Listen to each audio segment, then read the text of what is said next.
Hi guys, I'm Ali. I'm here with Elena, Hi, guys. and we're going to look at how graphics can be used for market segmentation. So we've segmented 1,000 supermarket customers in order to pick out key personas using data on their income, demographics, and geography. This is going to help us identify potential customers and improve marketing efforts. So one of the most popular analysis types with graphics involves clustering a data set, something extremely useful for businesses looking to segment their market or customer base. Basically, clustering helps us seize the similarities between the data points. Right. So if you guys want, I think we can go and do a quick run through the clustering that we have created already. So this is the initial view, and what this is showing us is the clusters that Graphext has automatically created for us. So what's interesting usually when we have this sort of visualization is to see what each of the clusters is composed of.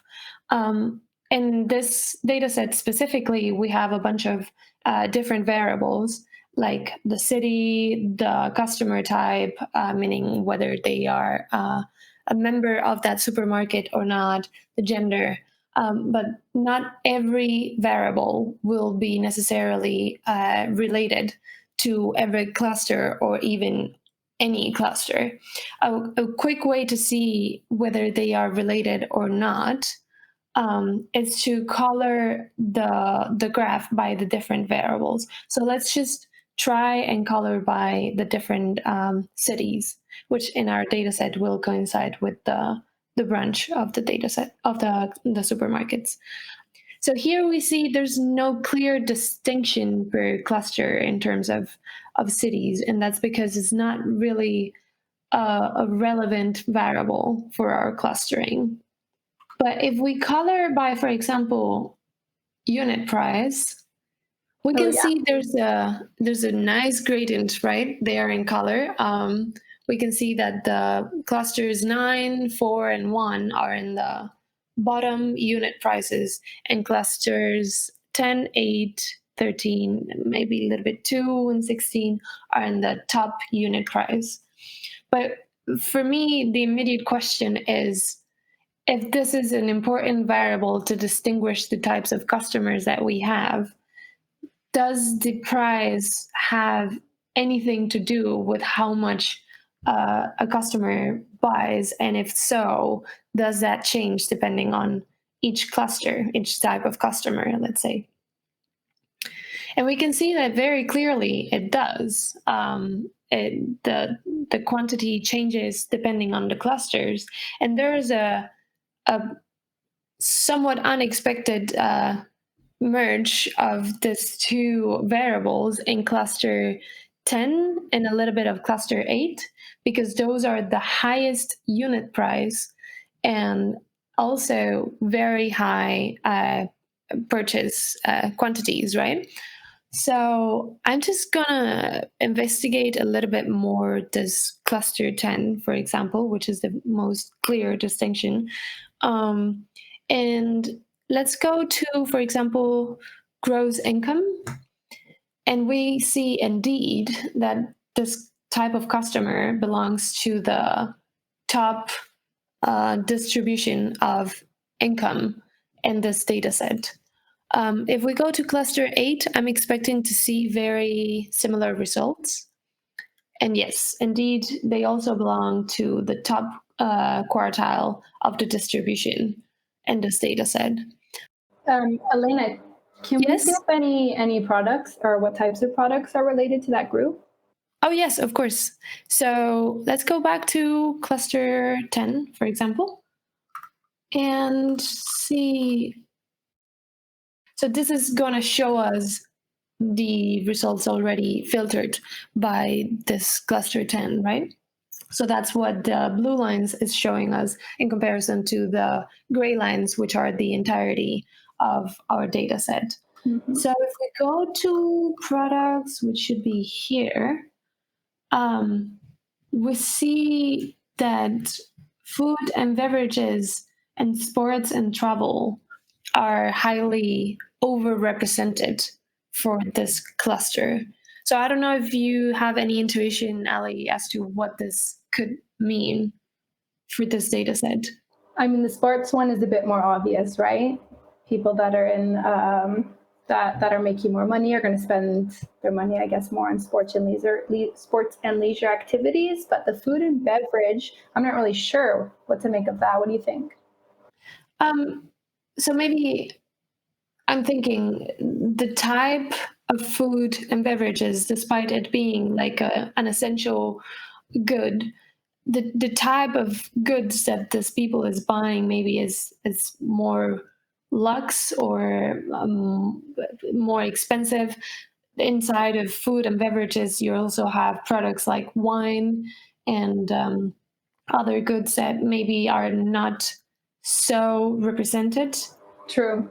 other baskets, so that could be driving up the price. But let me, just out of curiosity, let me see in the cluster. Oh, we can also see that these are overwhelmingly female, overrepresentedly female, which is interesting as well.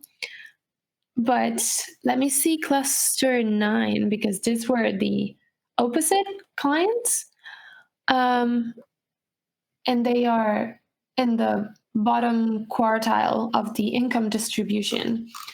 But if we answer your question for this specific client, we see that they are buying more quantity of cheaper products in electronic accessories, health and beauty, and sports and travel. And that makes sense as well, because if you're gonna save money or cut expenses in something, maybe you would want to cut expenses in the unnecessary things like electronics or health and beauty and sports and travel before you cut expenses in food. Yeah, definitely. Something opposite of this is what we should see in cluster 8, which was kind of the opposite in the distribution. It was not the top tier, and this was not the bottom tier in terms of income. And yes, these are exactly the same product. So you were 100% right in your insight that sports and travel is going to take up more money once you have more saving capacity, let's say. And so all the unnecessary things you will be able to spend more money on. Yeah, definitely. Maybe going for like the more expensive brands and things like that. It's super Yeah, interesting. Could we save this insight to check back later or even share it?